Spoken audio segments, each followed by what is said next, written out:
So good evening everyone. चलो जी next topic की तरफ बढ़ते हैं। इस चैप्टर का अगला टॉपिक है direction. Direction of India's foreign trade. Guys ये डायरेक्शन क्या होता है?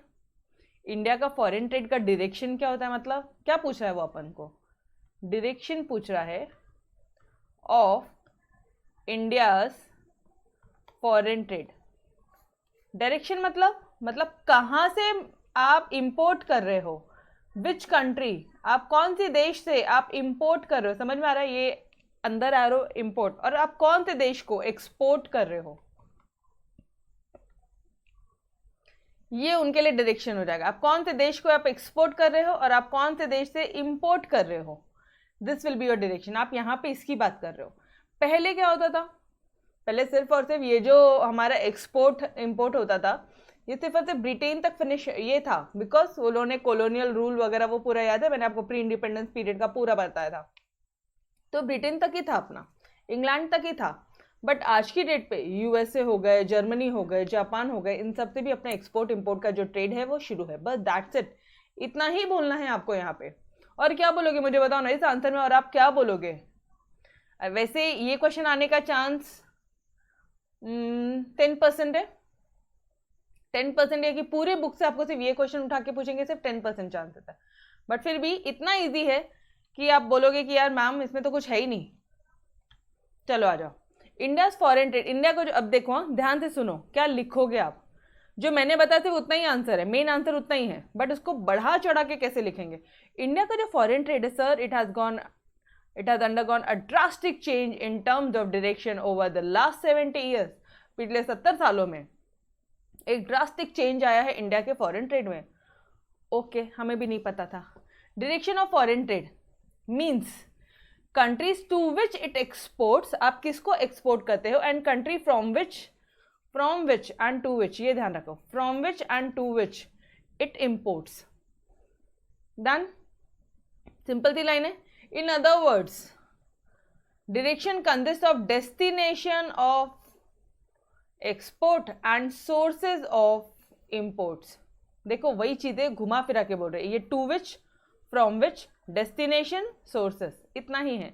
बाद में बोलते हैं कि पहले इंडिपेंडेंस के पहले बहुत सारा जो अपना मेन था foreign trade was with Britain. So Britain used to hold the first position in India trade. Britain का सबसे पहला पोजीशन था इंडिया के फॉरेन ट्रेड में। लेकिन हाउएवर आफ्टर इंडिपेंडेंस नए ट्रेड रिलेशन बहुत सारे कंट्रीज के साथ हमने डेवलप किए। फॉर एग्जाम्पल यूएसए, अमेरिका आज एक लीडिंग पार्टनर है। अमेरिका लीड करता है, मतलब अमेरिका टॉप मोस्ट पोजीशन पे है, फॉलोड बाय जर्मनी, मतलब उसके बाद जर्मनी आएगा, फिर जापान आएगा, फिर यूके आएगा। गाइस है क्या इस आंसर में? क्या था इस आंसर में बोलो? Drastic means sudden change. Drastic means sudden change, ठीक है, एकदम ड्रास्टिकली चेंज हुआ है। यो डन विद दिस लाइन। क्या बोलोगे सबसे पहले? बोलो कि एकदम ड्रास्टिक चेंज हो रहा है ओवर लास्ट 70 ईयर्स। फिर फ्रॉम विच एंड टू विच, कहाँ से एक्सपोर्ट कर रहे हो, किधर इंपोर्ट कर रहे हो, ये सारी बातें आप बोलोगे, ठीक है। उसके बाद आप बोलोगे डेस्टिनेशन क्या है और सोर्सेस क्या है, उसी को ही अदर वर्ड्स में बोलोगे। बाद में बोलोगे कि भाई पहले अपन ब्रिटेन सबसे पहला पोजीशन होल्ड करता था बिफोर इंडिपेंडेंस। बाद में क्या हुआ, बहुत सारे कंट्रीज के साथ में अपने ट्रेड रिलेशन बहुत अच्छे हो गए, जिसके कारण USA, then followed by Germany, then Japan and then UK. Done this paragraph. Short note के लिए पूछा जा सकता है, इसलिए ये भी करना जरूरी है। एक बार बस ध्यान में रखो, सिर्फ एक बार ध्यान में रखो। इनकेस अगर आपको शॉर्ट नोट्स में आ जाए तो मार्क्स नहीं काटने, आधा नंबर भी काटा ना, आधा नंबर भी नहीं काटना है, ठीक है एवरीवन।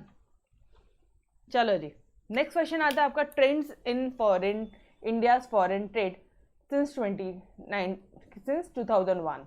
ओके, क्या ट्रेंड चालू है इंडिया के फॉरेन ट्रेड में? 2001 से क्या ट्रेंड चालू है? सिंस 2001 से क्या ट्रेंड चालू है?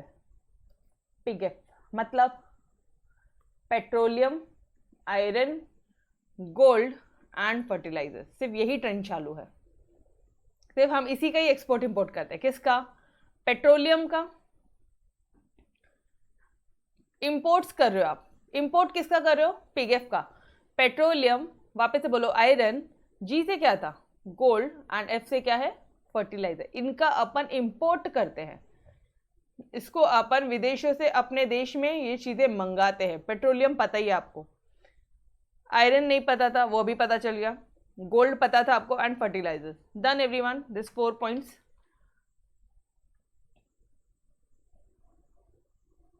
डन नहीं डियर आनंद, ये रिड्यूस नहीं है, ये रिड्यूस नहीं है, ठीक है, it's there in the syllabus, ठीक है, ओके चलो जी। अच्छा, बेसिक वही फॉरेन ट्रेड के बारे में बोलोगे, purchase, inflow of goods and services from one country to another country, from home country to foreign currency, ये तो पूरी अपनी नॉर्मल वाली लाइन्स थी। The trends in India's import can be explained as follows. Import, India जो import करता है उसमें क्या ट्रेंड्स है उसको आप एक्सप्लेन करो। मतलब ट्रेंड मतलब आप एक चीज समझ लो, कभी भी एग्जाम में ये ट्रेंड वाला पार्ट आता है ना, तो इट मीन्स परसेंटेज, मतलब कितने पहले कितना परसेंट था, आज कितना परसेंट है, फिर कितना परसेंट था, अब कितना परसेंट है, अब आपको ये बताना है, ठीक है। तो मैम ये परसेंटेज याद करने होंगे, याद होते हैं तो वेल एंड गुड, नहीं होते हैं तो भी मैं आपको उसका शॉर्टकट बताती हूँ। सबसे पहले मीनिंग डेफिनेशन, ये पूरा आप अच्छी तरह से लिखोगे।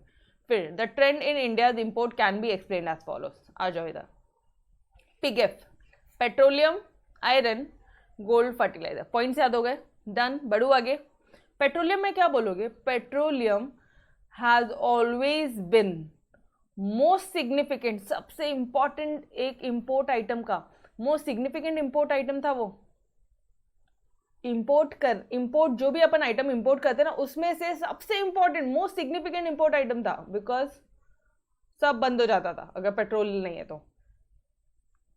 इन India trade in the pre as well as post reform period, मतलब पहले भी और आज भी, 2001 के पहले भी और 2001 के बाद भी। पहले भी पेट्रोलियम बहुत सिग्निफिकेंट था, आज भी पेट्रोलियम उतना ही सिग्निफिकेंट है। डन। हाँ, ये हो सकता है as many electric vehicles are coming, तो ये हो सकता है कि धीरे धीरे इसका सिग्निफिकेंस थोड़ा थोड़ा कम हो जाए जब लोगों के बाद में इलेक्ट्रिक व्हीकल्स आ जाएगी, जब बहुत मैन्युफैक्चरर्स हो जाएंगे, उनके बीच में टफ कंपटीशन होगा। ध्यान से सुनो, आज हो सकता है, आज क्या है, एक इलेक्ट्रिक व्हीकल एटलीस्ट अराउंड कुछ 1 लाख और 2 लाख, 1 लाख से 2 लाख के बीच में बिक रही है, ठीक है। बहुत सारे जब मैन्युफैक्चरर्स आ जाएंगे तो क्या हो जाएगा, इसकी प्राइस रिड्यूस हो जाएगी। मान लो इसकी प्राइस रिड्यूस हो जाती है 80,000 तक अराउंड, ठीक है, ऑन एन एवरेज, जस्ट मैं आपको बता रही हूँ, प्राइस रिड्यूस हो जाएगी। कंपिटिटर्स के बीच में टफ कंपटीशन रहेगा, ठीक है, जितने भी मैन्युफैक्चरर्स हैं उनके बीच में टफ कंपटीशन होगा। फिर क्या हो जाएगा, हर किसी के पास में गई, इतने में तो एक्टिवा मिल जाती है अपन को 70-80 में, एक्टिवा का प्राइस हो गया ये तो हर कोई यही व्हीकल्स परचेज करने का सोचेगा, बिकॉज पेट्रोल का जितना रेट है और इलेक्ट्रिक चार्जिंग जब आप करते हो तो उसका रेट बहुत कम होता है। तो इट माइट हैपन कि in coming years everyone will have this electric vehicles, हर किसी के पास में ये इलेक्ट्रिक व्हीकल्स अगर आ गया तो डेफिनेटली ये पेट्रोलियम का जो इम्पोर्ट्स है वो भी कम हो जाएगा। Got it. बड़ो आके ये जस्ट मैंने आपको ऐसे ही बताया, ठीक है।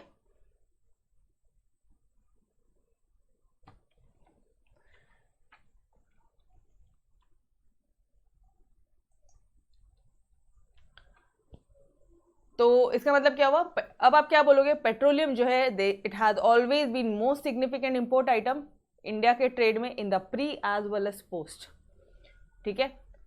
In 1990-92 it had share 27% of total imports, जो आज की डेट पे 31% है। सोचो अपन इतना पेट्रोलियम इंपोर्ट करते हैं गाइस, पहले सिर्फ 27 था, आज 31% है, 2001 में 31% हो गया, सोचो। आयरन एंड स्टील के बारे में आप क्या बोलोगे, the share of iron and steel in import expenditure declined, ये कम हो गया है, मतलब आज हम आयरन एंड स्टील इंपोर्ट नहीं करते हैं, कम करते हैं। पहले 4.9 था और आज की डेट में सिर्फ और सिर्फ 2.1% है, 2.1% 2016-17 के हिसाब से ये, ठीक है। नाउ गोल्ड की बात करोगे तो gold second most imported item है, सेकेंड मोस्ट, सबसे ज़्यादा टॉप नंबर पे, पहला तो पेट्रोलियम है, दूसरा सेकेंड मोस्ट इंपोर्टेड आइटम आपका गोल्ड है।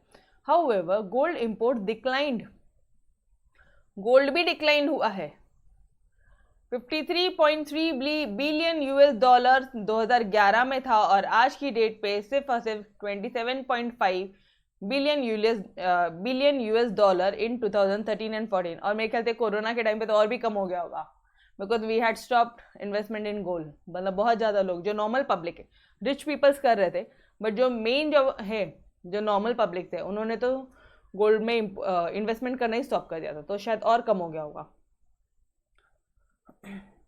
This was primarily due to, क्यों हुआ था ऐसा, ये जो फॉल है, ये जो डिक्लाइन है गोल्ड में, क्यों ऐसा हुआ? 53.3 बिलियन से सिर्फ और सिर्फ 27.5 बिलियन, क्यों guys? Why? Due to fall in international gold prices.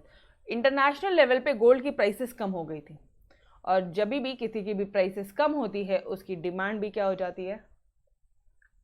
बोलो। इतना ज़्यादा नहीं रहता है, बिकॉज गोल्ड पे लोग कमाने के लिए, इन्वेस्टमेंट के तौर पे लोग उस पर कमाने के लिए ये करते हैं। ट्रेडिंग होती है गोल्ड पे, आर्बिट्रेज होता है, गेन होता है। शेयर मार्केट पे जैसे ट्रेडिंग होती है, वैसे गोल्ड पे भी होता है, ठीक है। तो अभी गोल्ड के प्राइसेस कम हो गए, तो लोगों ने इन्वेस्टमेंट करना बंद कर दिया। आप इसको इन्वेस्टमेंट के तौर पे लोगे, आप इसको पहनने वाला गोल्ड नहीं लोगे। Got it? हाँ, वरना बोलोगे मैम हम गोल्ड की प्राइस होगी, हम तो ज़्यादा, ठीक है। And policy measures by government to curb gold imports. और उसके बाद में गवर्नमेंट ने, हमारे इंडिया की गवर्नमेंट ने भी कुछ पॉलिसीज बनाई है कि अगर आप गोल्ड लोगे तो आपको टैक्स और ज़्यादा लगेगा, जिसके कारण अपन ने ऑटोमेटिकली अपने यहाँ से, इंडिया से भी लोगों ने खरीदी बंद करी, और अपन ने भी गोल्ड के इम्पोर्ट्स बंद कर दिए। बोलो जी, क्या क्या बोलोगे गोल्ड में? फटाफट से आ जाओ। सेकेंड मोस्ट इंपोर्टेड आइटम है। फर्स्ट थिंग, पहले 53.3 बिलियन यूएस डॉलर आप इंपोर्ट करते थे, और आज की डेट पे सिर्फ 27.5 बिलियन यूएस डॉलर आप इंपोर्ट करते हो, ठीक है। क्यों ये कम हुआ? क्योंकि इंटरनेशनल गोल्ड प्राइसेस तो कम हुई, वो तो हुई, साथ ही साथ जो गवर्नमेंट ने हमारे जो पॉलिसीज मेजर लिया है, वो भी कर्व करने के लिए लिया, वो भी इंपोर्ट्स को कम किया है।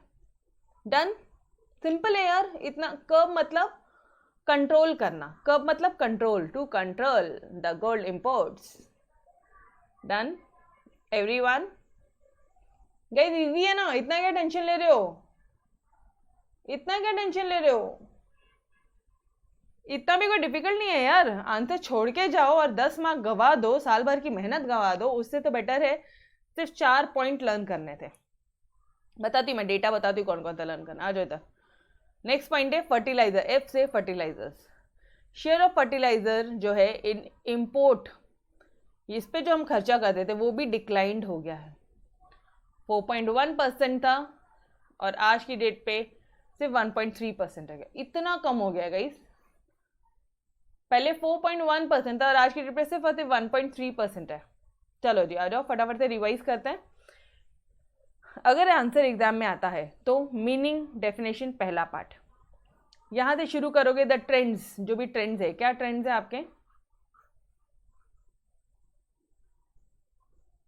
इन India's import can be explain as follows. मन में तो बोल देना पीगेफ, फटाफट से। Petroleum, iron and steel, gold. अच्छा, आपको आंसर अगर बड़ा करना है, ठीक है, तो लेट मी टेल यू, ये जैसी ये लाइन लिखते हो ना आप, उसके नीचे एक मस्त तरह से एक प्रेजेंटेशन करोगे, ऐसा 4, समझ में आ रहा है? चार्ट बनेगा, फिर पेट्रोलियम बोलेंगे, फिर आयरन एंड स्टील, फिर गोल्ड, और फिर बाद में फर्टिलाइजर्स। डन? ये ध्यान रखना थोड़ा सा, ठीक है। आपके पास में है बेहतरीन प्रेजेंटेशन के ऑप्शन, बार बार मैं आपको बताती हूँ, उसी से ही मार्क्स है और किसी से मार्क्स नहीं है, ठीक है। ओके, अब आ जाओ कंटेंट की तरफ। पेट्रोलियम में क्या बोलोगे? Boss has always been most significant import item in India's foreign trade. एक मिनट, वापस से। जो पेट्रोलियम है वो बहुत ज़्यादा most significant, has always been, हमेशा से रहा है, मोस्ट इंपॉर्टेंट, सिग्निफिकेंट मतलब मोस्ट इंपॉर्टेंट रहा है, इंपोर्ट करने के आइटम में सबसे इंपॉर्टेंट आइटम रहा है वो, मतलब पूरे पिगेफ में सबसे इंपॉर्टेंट पेट्रोल है। ये समझ में आ रहा है? इन इंडिया ट्रेड, कब? In the pre as well as post reform period. Done? Now पहले 27% था, अभी 31% है। पहले कितना था? बोलो फटाफट से। 27 से 31%। नेक्स्ट, ये थोड़ा बहुत आपको लर्न करना पड़ेगा। अब ये 27 और 31 कैसे लर्न करना है, ये तो मैं आपको नहीं बता सकती, नो डाउट, उसमें थोड़े अपने एफर्ट्स चाहिए। बट एक बात बोलूंगी, जब ये पीडीएफ लिखते हो इसका एक और बेहतरीन प्रेजेंटेशन बताओ कि एग्जाम के लिए,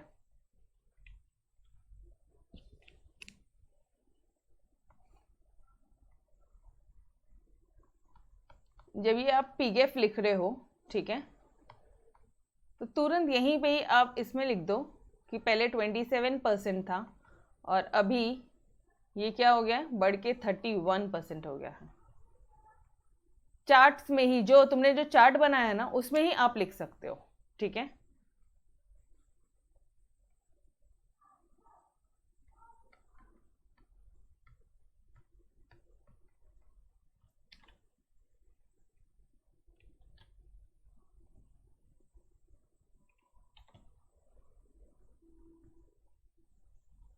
जो तुमने जो चार्ट बनाया है अभी वहीं पे आप लिख सकते हो 27% से अभी कितना हो गया है 31%।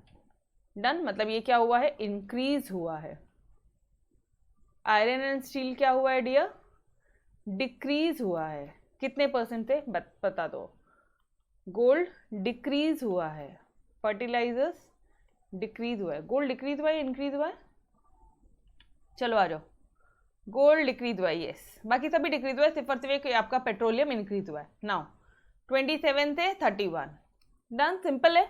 Now share of iron steel वो भी डिक्लाइन हुआ। इस पे जो खर्चा करते हो आप, इंपोर्ट का जो खर्चा करते हो, import expenditure decline from 4.9 to 2.1%। जब तक आप चार्ट बना के थोड़ा सा अपने आपको, आयरन एंड स्टील 4.9 से 2.1% हो गया है, ठीक है। गोल्ड, गोल्ड में जब आप बात करोगे तो सबसे पहले बोलोगे कि सेकंड मोस्ट है, वो डिक्लाइन हुआ है 53.3 बिलियन यूएस डॉलर से 27.5 बिलियन यूएस डॉलर। यहाँ पे लिखोगे 53.3 बिलियन, बिलियन के लिए मैं बी लिख रही हूँ, ठीक है, यूएस डॉलर